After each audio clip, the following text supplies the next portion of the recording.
क्योंकि यीशु मसीह जी ने उसको ये नहीं बोला कि ठीक है अब तो मैं आ गया हूँ, डोंट वरी, तू जा फिर अपनी ज़िंदगी जी, अगर तू फिर बीमार पड़ जाएगा आई एम देयर, मैं तुझे फिर हील कर दूंगा।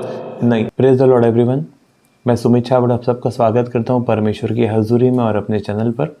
आइए आज के वचन में हम आगे बढ़ें। यूहन्ना रचित सुसमाचार 5 अध्याय उसकी 5वीं आयत से हम पढ़ते हैं। वहाँ एक मनुष्य था जो 38 वर्ष से बीमारी में पड़ा था। यीशु ने उसे पड़ा हुआ देखकर और यह जानकर कि वह बहुत दिनों से इस दशा में पड़ा है, उससे पूछा, क्या तू चंगा होना चाहता है? उस बीमार ने उसको उत्तर दिया, हे प्रभु, मेरे पास कोई मनुष्य नहीं कि जब पानी हिलाया जाए तो मुझे कुंड में उतारे, परंतु मेरे पहुँचते पहुँचते दूसरा मुझसे पहले उतर जाता है। यीशु ने उससे कहा, उठ, अपनी खाट उठा और चल फिर। वह मनुष्य तुरंत चंगा हो गया और अपनी खाट उठाकर चलने फिरने लगा। आमीन। परमेश्वर का वचन कहता है कि यरूशलेम में एक जगह है भेड़ फाटक, और उस जगह के पास में एक कुंड है जिसे इब्रानी भाषा में बेहतसदा कहते थे।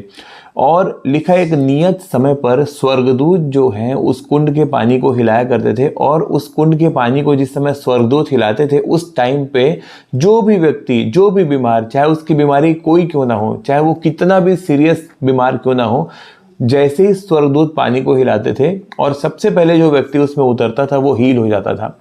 लेकिन प्रभु यीशु मसीह जब वहां पर पहुंचे तो लिखा एक व्यक्ति था जो 38 वर्ष से उस कुंड के पास में बैठा हुआ था, लेकिन 38 वर्ष से उसे ये चांस नहीं मिला कि जैसे ही स्वर्गदूत पानी को हिलाए वो उस पानी में एंटर हो सके।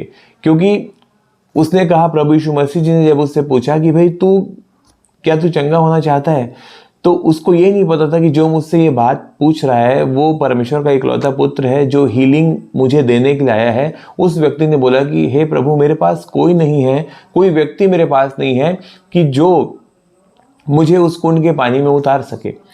अब देखिए ये कितनी हैरानी की बात है कि 38 साल से उस व्यक्ति को 2, 3 या 4 लोग नहीं मिले जो उसे सपोर्ट करके उस पानी के कुंड में उतार सके। मतलब अगर उस समय के आप देखें बच्चे लोगों के, तो बच्चे बहुत ज़्यादा होते थे। मतलब आज भी 2-3 बच्चे आज होते हैं, तो उस समय के बच्चे जो होते थे 5, 10, 15 बच्चे तक लोगों के होते थे, और भी ज़्यादा बच्चे लोगों के होते थे। तो उसके पूरे परिवार में एक भी व्यक्ति उसके पास नहीं था जो उसे उस कुंड तक उतार सके। तो यीशु मसीह जी ने बोला कि मैं तुझसे कहता हूं, अपनी खाट उठा और चल फिर। तो लिखा कि वो व्यक्ति तुरंत हील हो गया। अब यहाँ जो गौर करने वाली बात है, जब आगे जाकर के वो व्यक्ति प्रभु यीशु मसीह को मंदिर में मिला तो यीशु मसीह ने उससे एक बात बोली कि फिर से पाप मत करना, ऐसा ना हो कि इससे कोई भारी विपत्ति तुझ पर आ पड़े। 14वीं आयत में ये लिखा हुआ है।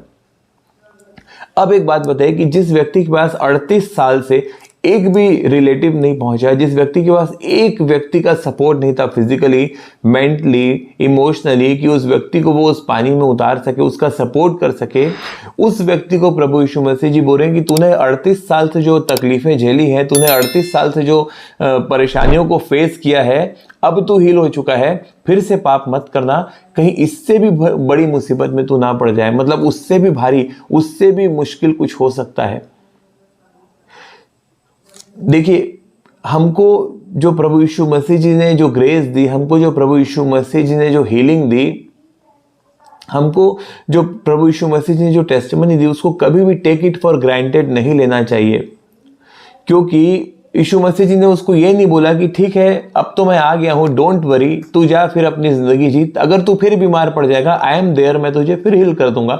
नहीं, यीशु मसीह जी ने ऐसा नहीं बोला। यीशु मसीह जी ने बोला कि तू दोबारा पाप मत करना। अर्थात एक बार आपने जिस पाप से अपना मन को फेर लिया, एक बार आपने अपने पापों के लिए परमेश्वर से माफ़ी मांग ली, आप अगर दोबारा उस पाप में पड़ते हो, आप अगर दोबारा उस गलती को दोहराते हो, आप अगर दोबारा उसी नॉनसेंस को रिपीट करते हो अपने जीवन में, तो वचन कहता है कि आपकी जो पुरानी मुसीबत थी, आपकी जो पुरानी कंडीशन थी, उससे भी भारी कुछ है जो आपके ऊपर आ सकता है। जैसे इस व्यक्ति को प्रभु ने बोला कि 38 साल से तूने जो बर्दाश्त कर लिया है, उससे भी भारी मुसीबत में तू पड़ सकता है अगर तू फिर से पाप करेगा तो, इसलिए फिर से पाप मत करना। और इसीलिए कभी भी जो व्यक्ति एक बार गलती करता है, उसको एक बार परमेश्वर माफ कर देता है, उसे चाहिए कि वो दोबारा उस गलती में ना पड़े। परमेश्वर के वचन में लिखा कि जो अपने अपराध को मान लेता है और उसको छोड़ देता है, उस पर दया की जाती है। हालेलुया। तो आज गलती की क्षमा मांग लेना, कल फिर वही गलती करना, फिर उसके बाद परमेश्वर से माफ़ी मांगना, फिर उसी गलती को करना, फिर माफ़ी मांगना, फिर उसी गलती।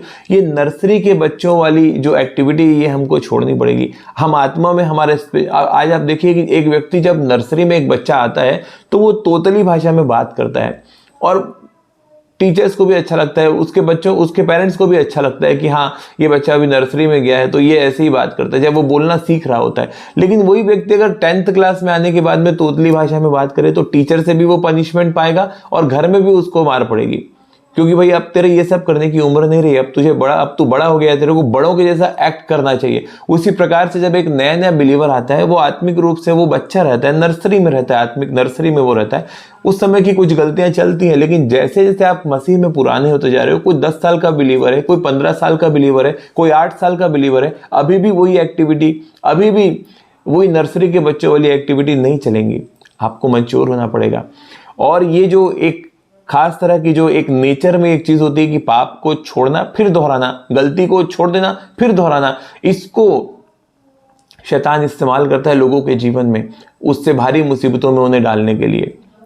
और मैं प्रभु के दास बैनी हिन को सुन रहा था तो वो बता रहे थे कि ये इसलिए लोग करते हैं क्योंकि वो अपने मुंह से केवल अंगीकार करते हैं कि मैं अपनी गलती छोड़ रहा हूं, मैं अपनी गलती छोड़ रहा हूं। वो होली स्पिरिट की प्रेजेंस में ये एक्सेप्ट नहीं करते। जब आप होली स्पिरिट की प्रेजेंस में, जब पवित्र आत्मा की उपस्थिति में आप अपने पाप को अंगीकार कर लोगे और उसको छोड़ दोगे, ये इम्पॉसिबल है कि आप पाप में दोबारा जा सको, क्योंकि पवित्र आत्मा उसे आपके जीवन से, आपके व्यक्तित्व से, आपके स्वभाव से इरेज कर देगा, जैसे कि वो आपके जीवन में था ही नहीं वो चीज। और आपको स्ट्रगल नहीं करना पड़ेगा उस आदत से बचने के लिए। आप जैसे सांस लेना कितना आसान है ना, आप उसी प्रकार से उस आदत से दूर रहोगे और उतनी ही कंफर्टेबल जोन में आप रहोगे। आपको बिल्कुल भी लोड नहीं आएगा, आपको बिल्कुल भी प्रेशर नहीं लगेगा, आपको बिल्कुल भी स्ट्रगल नहीं करना पड़ेगा अपने आप से। Hallelujah, God bless you all. परमेश्वर का आत्मा आपको ब्लेस करे, इस वचन के द्वारा आपको आशीषित करे। और मेरी परमेश्वर से प्रार्थना है कि आप जो है अपने जीवन में गलतियों को दोहराने ना पाओ। जिन चीज़ों से परमेश्वर ने आपको बाहर निकाल दिया, आप दोबारा उनमें कभी ना पड़ो। आइए प्रार्थना हो जाए। खुदा बाप, मैं आपका धन्यवाद देता हूँ आज के सुंदर समय के लिए। मैं प्रार्थना करता हूँ परमेश्वर पिता, हर एक व्यूअर जो इस वीडियो को देखता है मेरे सामर्थ्य पिता, अगले दिनों में देखेगा मेरे सामर्थ्य परमेश्वर, और परमेश्वर पिता इस प्रार्थना के ऊपर विश्वास करेगा। मैं आपसे प्रार्थना करता हूँ मेरे सामर्थ्य परमेश्वर, आप इन लोगों को ग्रेस दे परमेश्वर पिता, ताकि ये अपनी गलतियों को दोहराने ना पाए। हर एक अंधकार की ताकत, हर एक भरमाने वाली आत्मा को यीशु के नाम से बाय फायर मैं कैंसिल करता हूं परमेश्वर पिता। सारी महिमा मैं आपके अनोखे अद्भुत नाम को समर्पित करता हूं और धन्यवाद के साथ मैं प्रार्थना प्रभु यीशु नासरी के सामर्थ्य नाम से मांगता हूं। आमीन, आमीन। God bless you all. मिलते हैं अपनी अगली वीडियो में। चैनल को सब्सक्राइब जरूर करें, वीडियो को लाइक करें, शेयर करें अपने डियर वंस के पास। परमेश्वर आप सबको बहुत आशीष दे। जय मसीह की सबको।